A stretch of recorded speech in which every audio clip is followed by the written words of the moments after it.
মার্কিন president Donald ট্রাম্পের সাম্প্রতিক মন্তব্য এবং ইরানের দিকে যুক্তরাষ্ট্রের একটি বড় নৌবহর অগ্রসর হওয়ার খবরে বিশ্ববাজারে জ্বালানি তেলের দাম আবারও বেড়েছে। মধ্যপ্রাচ্যের সম্ভাব্য সামরিক উত্তেজনা এবং তেল সরবরাহে বিঘ্ন ঘটার আশঙ্কায় বিনিয়োগকারীদের মধ্যে নতুন করে উদ্বেগ ছড়িয়েছে।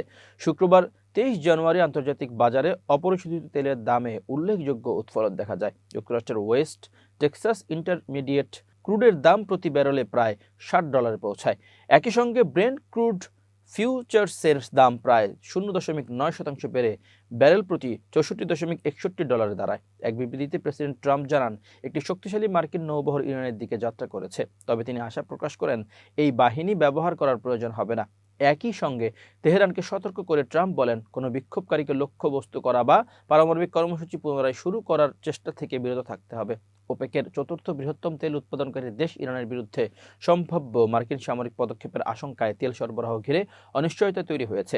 নাম প্রকাশ না করার শর্তে একাধিক মার্কিন কর্মকর্তা জানিয়েছেন, বিমানবাহী রণতরী ইউএসএস আব্রাহাম লিঙ্কন ও কয়েকটি গাইডেড মিসাইল ধ্বংসকারী জাহাজ আগামী কয়েকদিনের মধ্যে মধ্যপ্রাচ্যে পৌঁছাতে পারে। পাশাপাশি যুক্তরাষ্ট্রের ঘাঁটিগুলো রক্ষায় অতিরিক্ত আকাশ প্রতিরক্ষা ব্যবস্থা মোতায়েনের বিষয়টিও বিবেচনায় রয়েছে। কর্মকর্তাদের মতে এই সামরিক মোতায়েন ট্রাম্প প্রশাসনের হাতে বাড়তি কৌশলগত বিকল্প এনে দেবে।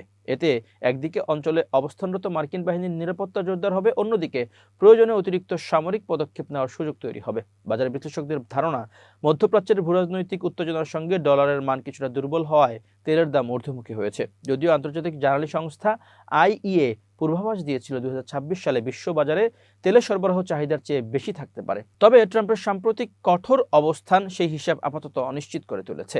এর আগে গ্রিনল্যান্ড ইস্যু এবং ইউরোপীয় পণ্যের উপর শুল্ক আরোপের হুমকি দেখে ট্রাম্প কিছুটা সরে এলে বাজারে স্বস্তি ফিরেছিল। তবে ইরান অভিমুখে মার্কিন রণতরী বহরের যাত্রার খবরে বিশ্ব অর্থনীতি ও জ্বালানি বাজারে আবারও অস্থিরতা দেখা দিয়েছে।